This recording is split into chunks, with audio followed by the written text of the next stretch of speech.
जय श्री कृष्णा, राधे राधे। आज हम सुनेंगे भाद्रपद पूर्णिमा की भगवान सत्यनारायण भगवान की व्रत कथा।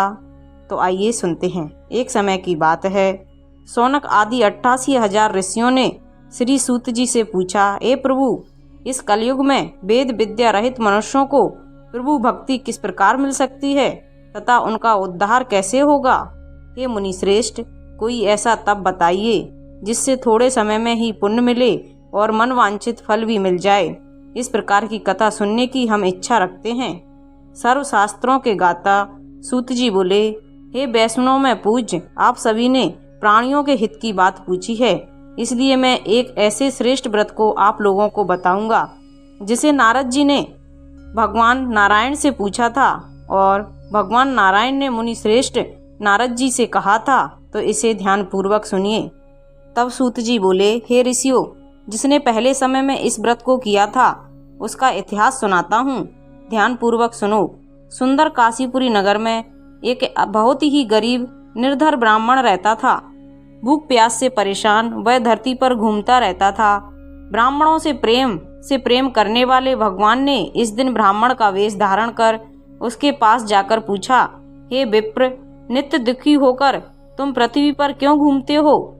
दीन ब्राह्मण बोला, मैं निर्धन ब्राह्मण हूँ, भिक्षा के लिए धरती पर घूमता हूँ। हे भगवान, यदि आप इसका कोई उपाय जानते हो तो मुझे बतलाइए। वृद्ध ब्राह्मण कहता है कि सत्यनारायण भगवान को मनोवांछित फल देने वाले तुम उनका पूजन करो, इसे करने से मनुष्य सभी दुखों से मुक्त हो जाता है। बूढ़ा ब्राह्मण बनकर आए सत्यनारायण भगवान उस निर्धन ब्राह्मण को व्रत का सारा विधान बताकर अंतर्ध्यान हो गए। ब्राह्मण मन ही मन सोचने लगा कि जिस व्रत को वृद्ध ब्राह्मण करने को कह गया है मैं उसे जरूर करूंगा। यह निश्चय करने के बाद उसे रात में नींद नहीं आई। वह सुबह उठकर सत्यनारायण भगवान के व्रत का निश्चय कर भिक्षा के लिए चला गया। उस दिन निर्धन ब्राह्मण को भिक्षा में बहुत धन मिला, जिससे उसने अपने भाई बंदियों के साथ मिलकर श्री सत्यनारायण भगवान का व्रत संपन्न किया। भगवान सत्यनारायण का व्रत संपन्न करने के बाद वह गरीब ब्राह्मण सभी दुखों से छूट गया और अनेक प्रकार की संपत्तियों से युक्त हो गया। उसी समय यह ब्राह्मण हर महीने इस व्रत को करने लगा। इस तरह से भगवान सत्यनारायण के व्रत को जो मनुष्य करेगा वह सभी प्रकार के पापों से छूटकर मोक्ष को प्राप्त होगा। जो मनुष्य इस व्रत को करेगा वह भी सभी दुखों से मुक्त हो जाएगा।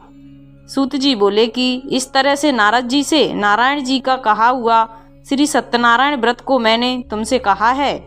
हे ब्राह्मणों, मैं अब और क्या कहूँ? तब ऋषि बोले, हे मुनिवर, संसार में उस गरीब ब्राह्मण से सुनकर और किस किस ने इस व्रत को किया, हम सब इस बात को सुनना चाहते हैं। इसके लिए हमारे मन में श्रद्धा का भाव है। तब सूत जी बोले, हे मुनियों, जिसने इस व्रत को किया है वह सब मैं आपको सुनाता हूँ। एक समय वही विप्र धन व ऐश्वर्य के अनुसार अपने भाई बंदियों के साथ इस व्रत को करने को तैयार हुआ। उसी समय एक लकड़ी बेचने वाला बूढ़ा आदमी आया और लकड़ियों को बाहर रखकर अंदर ब्राह्मण के घर में घुस गया। प्यास से दुखी वह लकड़हारा उनको व्रत करते देख विप्र को नमस्कार कर पूछने लगा कि आप यह क्या कर रहे हैं तथा इसे करने से क्या मिलेगा, कृपया मुझे भी बतलाइए। ब्राह्मण ने कहा कि सब मनोकामनाओं को पूर्ण करने वाला यह सत्यनारायण भगवान का व्रत है। इनकी कृपा से ही मेरे घर में धन धान्य की वृद्धि हुई है। विप्र से सत्यनारायण व्रत के बारे में जानकर लकड़हारा बहुत प्रसन्न हुआ। चरणामृत लेकर वह प्रसाद खाने के बाद अपने घर चला गया। लकड़हारे ने अपने मन में संकल्प किया कि आज लकड़ी बेचने से जो धन मिलेगा उसी से सत्यनारायण भगवान का उत्तम व्रत करूंगा। मन में इस विचार को लेकर बूढ़ा आदमी सिर पर लकड़ियां रख उस नगर में बेचने गया जहां धनी लोग ज्यादा रहते थे। उस नगर में उसे अपनी लकड़ियों का दाम पहले से 4 गुना अधिक मिलता है। अब लकड़हारा प्रसन्नता के साथ दाम लेकर केले, शक्कर, घी, दूध, दही और गेहूं का आटा लेकर सत्यनारायण भगवान के व्रत की अन्य सामग्रियों को लेकर अपने घर आ गया। उसने अपने भाई बंधुओं को बुलाकर विधि विधान से सत्यनारायण भगवान का पूजन और व्रत किया। इस व्रत के प्रभाव से वह बूढ़ा लकड़हारा धन पुत्र आदि से भरपूर होकर संसार के समस्त सुख भोग कर अंत में वैकुंठ धाम को चला गया। और सूत जी बोले, हे श्रेष्ठ मुनियों, अब आगे की कथा और कहता हूँ। पहले समय में उल्कामुख नाम का एक बुद्धिमान राजा था। वह सत्यवक्ता और जितेंद्रिय था। प्रतिदिन देव स्थानों पर जाता और गरीबों को धन देकर संतुष्ट करता। उसकी पत्नी कमल के समान मुखी वाली तथा सती साध्वी थी। भद्रशिला नदी के तट पर उन दोनों ने श्री सत्यनारायण भगवान का व्रत किया। उसी समय साधु नाम का एक वैश्य आया। उसके पास व्यापार करने के लिए बहुत सा धन भी था। राजा को व्रत करते देखकर वह विनय के साथ पूछने लगा, हे राजन, भक्ति भाव से पूर्ण होकर आप यह क्या कर रहे हैं? मैं सुनने की इच्छा रखता हूँ, तो आप मुझे बतलाइए। तब राजा बोला, हे साधु, अपने भाई बंधुओं के साथ पुत्र आदि की प्राप्ति के लिए एक महान शक्ति श्री सत्यनारायण भगवान का व्रत व पूजन कर रहा हूँ। राजा के वचन सुनकर साधु आदर से बोला, हे राजन, मुझे इस व्रत का सारा विधान कहिए। आपके कथा अनुसार मैं भी इस व्रत को करना चाहता हूँ। मेरी भी संतान नहीं है और इस व्रत को करने से निश्चित रूप से मुझे भी संतान की प्राप्ति होगी। राजा से व्रत का सारा विधान सुन व्यापार से निवृत्त हो वह अपने घर चला गया। साधु वैश्य ने अपनी पत्नी को संतान देने वाला इस व्रत का वर्णन कह सुनाया और कहा कि जब मेरी संतान होगी तब मैं इस व्रत को करूंगा। साधु ने इस तरह के वचन अपनी पत्नी लीलावती से कहे। एक दिन लीलावती पति के साथ आनंदित हो सांसारिक धर्म में प्रवृत्त हो सत्यनारायण भगवान की कृपा से गर्भवती हो गई। 10वें महीने में उसके गर्भ से एक सुंदर कन्या ने जन्म लिया। दिनों दिन वह ऐसे बढ़ने लगी जैसे कि शुक्ल पक्ष का चंद्रमा बढ़ता है। माता पिता ने अपनी कन्या का नाम कलावती रखा।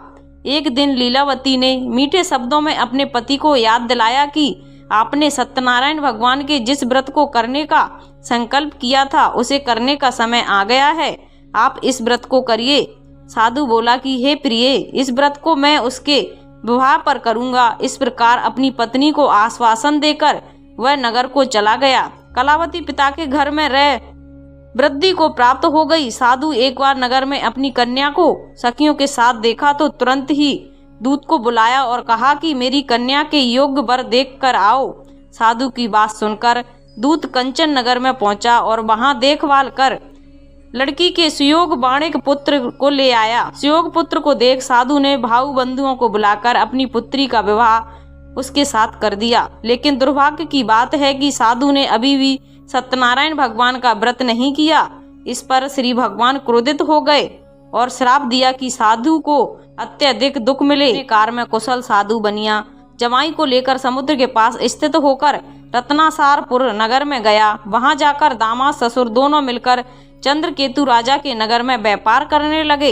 एक दिन भगवान सत्यनारायण की माया से एक चोर राजा का धन चुराकर भाग गया। उसने राजा के सिपाहियों को अपना पीछा करते देख चुराया हुआ धन वहां रख दिया जहां साधु अपने जमाई के साथ ठहरा हुआ था। राजा के सिपाहियों ने साधु वैश्य के पास राजा का धन पड़ा देखा तो वह ससुर जमाई दोनों को बांधकर प्रसन्नता से राजा के पास ले गए और कहा कि इन दोनों चोर हम पकड़ लाए हैं, आप आगे की कार्रवाई कीजिए। राजा की आज्ञा से उन दोनों को कठिन कारावास में डाल दिया गया और उनका सारा धन भी उनसे छीन लिया गया। श्री सत्यनारायण भगवान के श्राप से साधु की पत्नी भी बहुत दुखी हुई। घर में जो धन रखा था उसे चोर चुरा ले गए। शारीरिक तथा मानसिक पीड़ा व भूख प्यास से अति दुखी हो अन्न की चिंता में कलावती के घर गई। वहां उसने श्री सत्यनारायण भगवान का व्रत होते देखा, फिर कथा भी सुनी। वह प्रसाद ग्रहण कर वह रात को घर वापस आई। माता ने कलावती से पूछा कि हे पुत्री, अब तक तुम कहाँ थी? तेरे मन में क्या है? कलावती ने अपनी माता से कहा, हे माता, मैंने एक ब्राह्मण के घर में श्री सत्यनारायण भगवान का व्रत देखा है।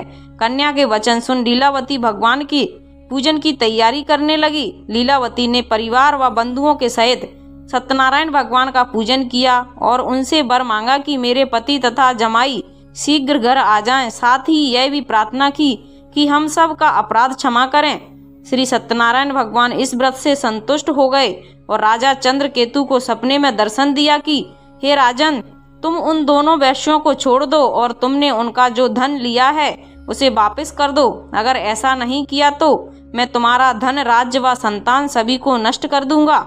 राजा को यह सब कहकर वह अंतर ध्यान हो गए। प्रातःकाल सभा में राजा ने अपना सपना सबको सुनाया। फिर बोले कि बाणिक पुत्र को कैद से मुक्त कर सभा में लाओ। दोनों ने आते ही राजा को प्रणाम किया। राजा मीठी वाणी में बोला, हे महान भाव, भाग्यवश ऐसा कठिन दुख तुम्हें प्राप्त हुआ है, लेकिन अब तुम कोई भय नहीं है। ऐसा कह राजा ने उन दोनों को नए वस्त्र भूषण भी पहनाए और जितना धन उनका लिया था उससे दुगना धन वापस कर दिया। दोनों वैश्य अपने घर को चले गए। सूत जी बोले, वैश्य ने मंगलाचार कर अपनी यात्रा आरंभ की और अपने नगर की ओर चल दिए। उनकी थोड़ी दूर जाने पर एक दंडी वेशधारी श्री सत्यनारायण ने उनसे पूछा, ए साधु, तेरी नाव में क्या है? अभिवाणी बड़े हंसता हुआ बोला, हे दंडी, आप क्यों पूछते हो? क्या धन लेने की इच्छा है? मेरी नाव में तो बेल व पत्ते भरे हुए हैं। वैश्य के कठोर वचन सुन भगवान बोले, तुम्हारा वचन सत्य हो। दंडी ऐसे वचन कह वहां से दूर चले गए। कुछ देर दूर जाकर समुद्र के किनारे बैठ गए। दंडी के जाने के बाद साधु वैश्य ने नित्य क्रिया के पश्चात नाव को ऊंचा उठता हुआ देख और नाव में बेल पत्ते आदि देख वह जमीन पर मूर्छित होकर गिर पड़ा।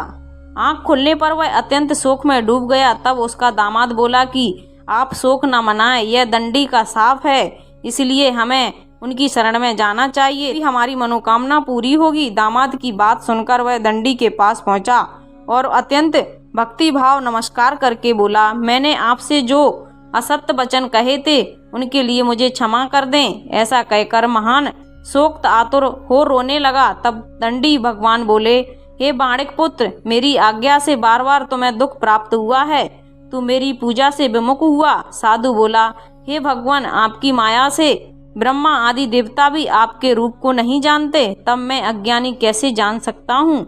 आप प्रसन्न होइए, अब मैं सामर्थ्य के अनुसार आपकी पूजा करूँगा। मेरी रक्षा करो और पहले के समान नौका में धन भर दो।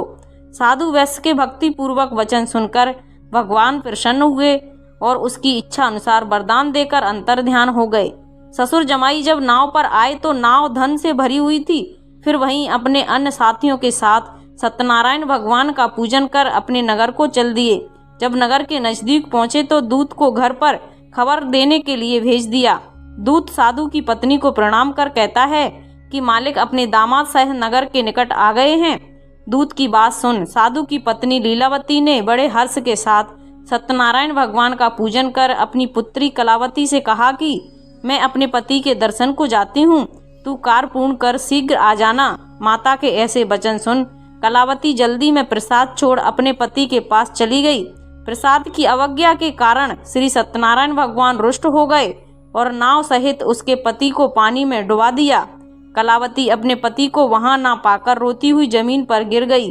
नौका को डूबा हुआ देखकर वह कन्या को रोता देख साधु दुखी होकर बोले कि हे प्रभु, मुझसे तथा मेरे परिवार से जो भूल हुई है उसे क्षमा कर दीजिए।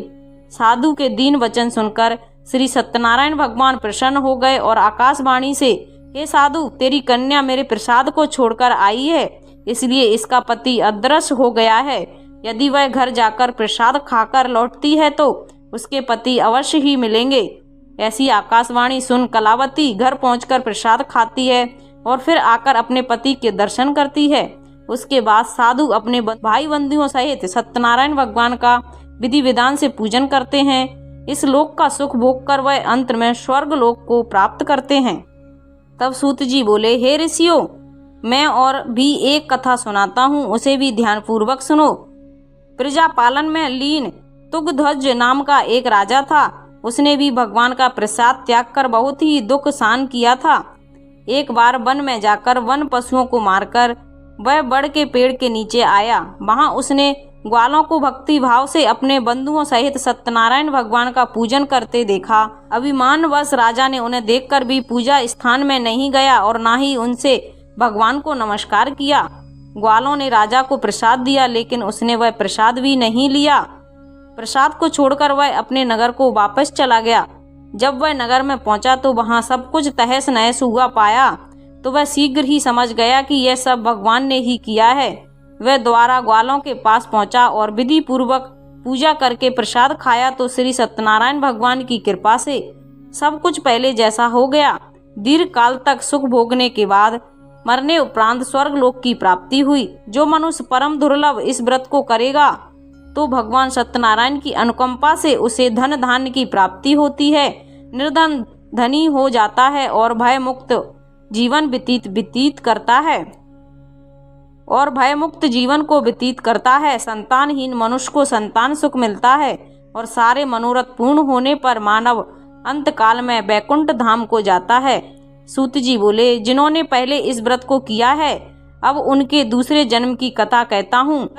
सतानंद ब्राह्मण ने सुदामा का जन्म लेकर मोक्ष की प्राप्ति की। लकड़हारे ने अगले जन्म में निषाद बनकर मोक्ष प्राप्त किया। उल्कामुख नाम का राजा दशरथ होकर बैकुंठ को गए। साधु नाम के वैश्य ने मोरध्वज बनकर अपने पुत्र को आरे से चीरकर मोक्ष पाया था। महाराज तुगध्वज ने स्वयं भू होकर भगवान में भक्ति युक्त हो कर्म कर मोक्ष पाया था। तो ये थी हमारी सत्यनारायण भगवान की संपूर्ण कथा। अगर आपको अच्छी लगी हो तो प्लीज़ चैनल को लाइक, शेयर एंड सब्सक्राइब कीजिए। साथ में बेल आइकन को ऑन कर लीजिए ताकि जब भी लेटेस्ट वीडियो अपलोड करें उसकी जानकारी आपको सबसे पहले मिल जाए। और कमेंट में जय श्री नारायण अवश्य लिखिए। Thank you.